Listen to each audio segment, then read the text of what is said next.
யூடியூபின் ராஜா சவுக்கு சங்கருக்கு 1 வருஷம் சிறை உறுதியாயிருக்கிறதா தகவல் வெளியாயிருக்கு. அந்த ஆர்டரை வெளியிட்டிருக்கிறாங்க.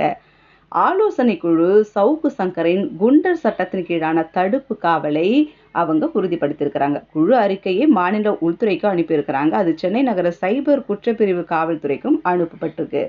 நகர சைபர் குற்றப்பிரிவு காவல்துறை கிளாம்பாக்கம் பேருந்து நிலையம் தொடர்பான சென்னை பெருநகர வளர்ச்சி ஆணையம் வழங்கிய ஆவணங்களை மோசடி செய்ததற்காக மே மாதம் சங்கரை கைது செஞ்சிருந்தாங்க.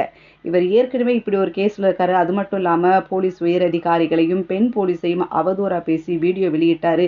இப்படின்ட்டு அவர் மேலே ஒரு சில கேஸ்லாம் போயிட்டே தான் இருக்குது. அதுக்கு நீதிமன்றம் எந்த விதத்திலும் அவருக்கு தள்ளுபடி தரலை, எந்த ஒரு பாரபட்சமும் பார்க்கல.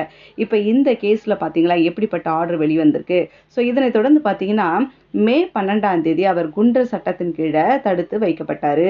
குழு அவரது தடுப்பு காவலை உறுதிப்படுத்ததால சங்கர் மே 11, 2025 வரைக்கும் சிறையில் அடைக்கப்படுவார் அப்படின்ற அதிகாரப்பூர்வ தகவல் வெளியாயிருக்குது.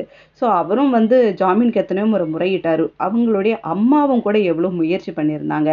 பட் எதுவுமே கை கொடுக்கல பாருங்களேன். ஸோ இப்போதைக்கு கடைசியாக எங்கே நிற்குதுன்னு பார்த்தீங்கன்னா கண்டிப்பாக 2025 மே வரைக்கும் அவருக்கு காவல் உறுதி, சிறை உறுதி அப்படின்றது தான் இவங்க வெளியிட்டிருக்கிறாங்க.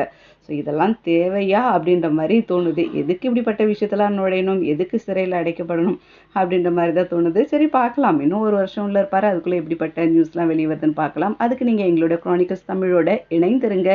எங்கள் சேனலை மறக்காமல் சப்ஸ்கிரைப் பண்ணுங்கள்.